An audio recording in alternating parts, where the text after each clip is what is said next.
Hey there, everyone. Thank you for joining me on this beautiful little Sunday morning in this incredibly hot weather in this incredibly hot studio, but we're here and I'm happy about that. I don't know about you guys, but one of my favorite things to do personally is just listen to music. Do I play music? No. Do I sing? No, and you don't want me to, but it's been a passion of mine as long as I can remember. And since, especially in the working world, it's kind of dropped off for me in a little while, just listening albums from start to finish. So one of the things I decided to do when I inevitably got locked in quarantine, as most people do, I decided to go back and challenge myself to listen to as much music as I could, as often as I could. And I gave myself a little bit of a task of doing something new and listening to something old. And which I mean by that is listening to something I've never ever listened before, had barely any experience with the artist, and then going back and reconnecting with an album that I have maybe loved when I was a kid or something I used to love a long time ago and see how it stands up today. And I think in my quest for that, I listened to dozens of albums. I listened to Demon Days by the Gorillaz probably like 12 times. I listened to Lil Uzi Vert's Eternal Atake, Denzel Curry's Unlocked, Peter Gabriel's So, but there was two albums that really stood out for me. One was every theater person's new favorite album ever, Fiona Apple's Fetch the Bolt Cutters, and Daft Punk's Human After All. So let's start off with something new, which in this case is Fetch the Bolt Cutters. I think Fetch the Bolt Cutters is probably the album that perfectly captures the zeitgeist of what people are feeling today. And similarly, along those lines, I think in my time listening to Human After All, they kind of felt and they got that kind of similar message of feeling two artists that desperately want to be heard. And Fetch the Bolt Cutters is just a prime example of that. So Fiona Apple recorded almost the whole album just in her home, like to the point where her dogs got producing credits on it because they appeared on a track and barked for a couple seconds. But there's just this aliveness and this energy that permeates through every single song. And Fetch the Bolt Cutters is definitely one of those kind of albums that you have to sit there and really listen to and digest. Every lyric, it contains so much personality, from things like the title track Fetch the Bolt Cutters, where she's talking about how I've been in here too long, crazy, and that doesn't happen to anyone anymore, and songs like For Her, which I won't spoil it for you guys because I recommend everyone just go and listen to the album after this, but it might be one of the most brave, intelligent songs you will ever hear, and I have so much more respect for Fiona Apple as an artist. But before this album, I hadn't really had much experience with her.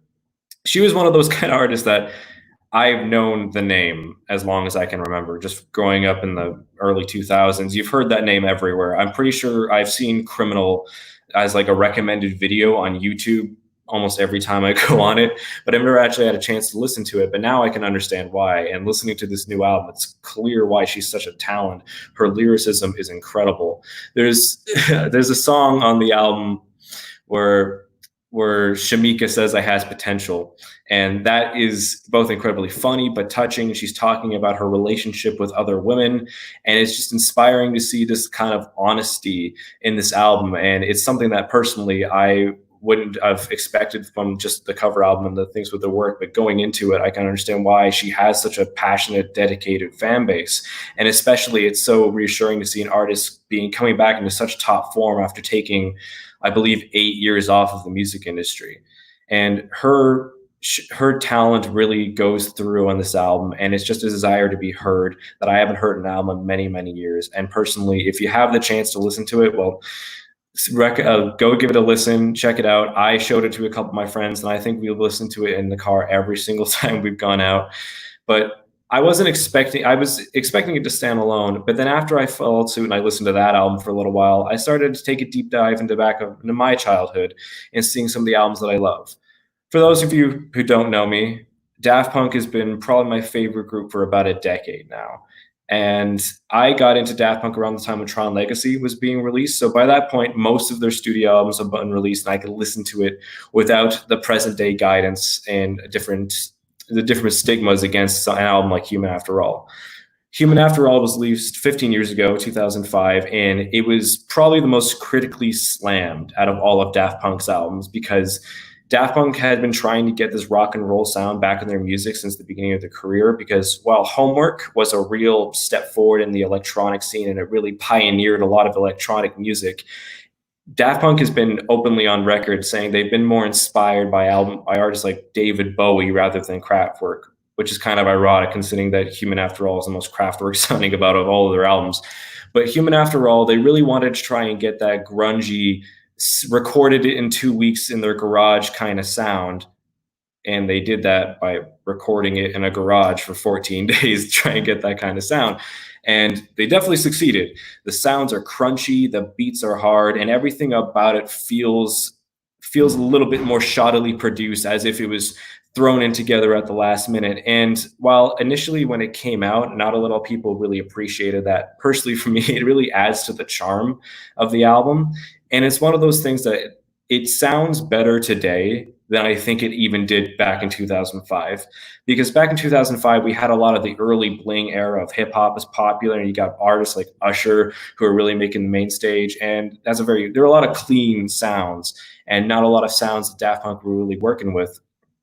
And Human After All was a complete tonal shift from their last album as well, Discovery, which had like big glossy pop track electronic sounds like One More Time and Digital Love and Veritas Quo. Human After All instead focused on tracks like the title track, Human After All, and Technologic, which have these very repetitive, very grounded beats that have incredibly crunchy sounds to them. And it kind of threw the audience off a little bit.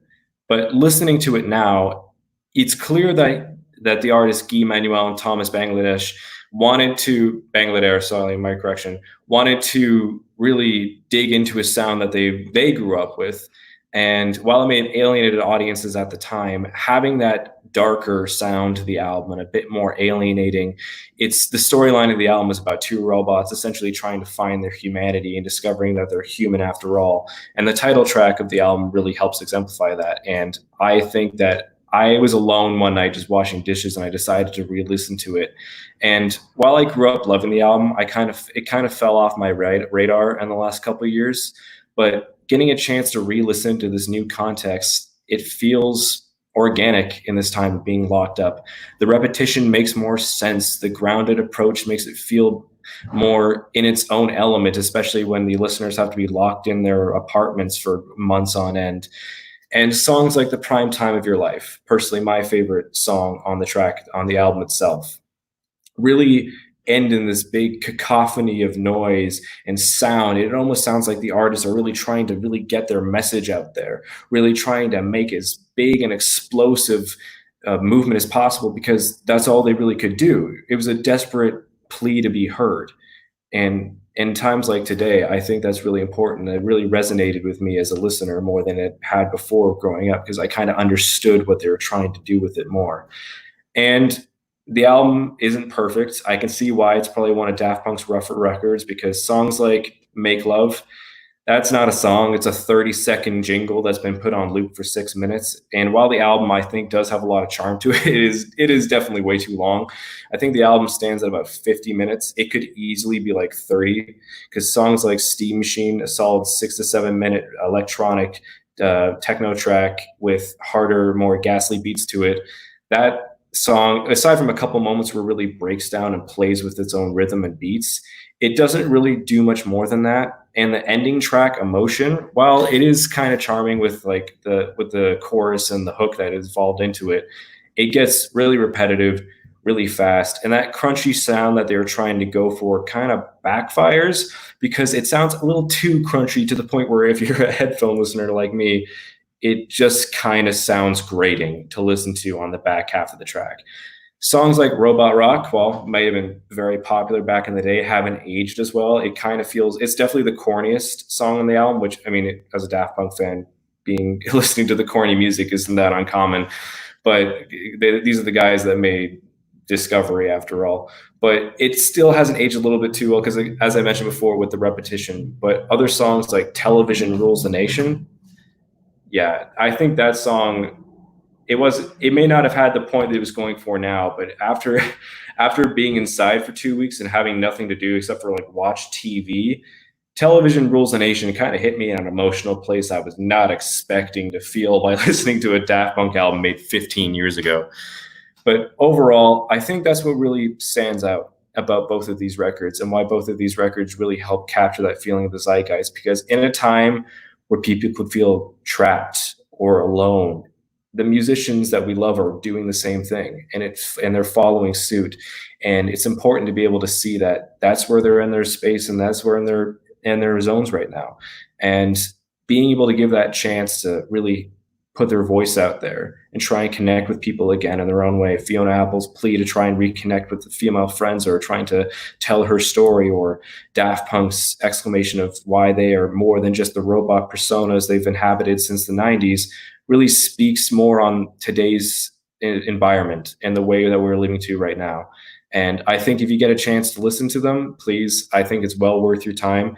Fiona Apple's Fetch the Bolt Cutters is definitely an album you should listen to start to finish. Just making sure you pay attention to the lyrics. Human After All, you should probably have it in the background, but they're more than well worth your time. And it's an excellent chance to go out there and listen to some music that really wants to be heard, and at a time where people want to be heard, which again, thanks to people like In the Soil and the In the Soil Festival for making sure that people have that opportunity and having that opportunity to get their voices out there. I think that's more important than ever. And thanks again for giving me this opportunity just to talk about music with some people. I really appreciate it. Until then, thanks for tuning in, and I'll see you guys next time.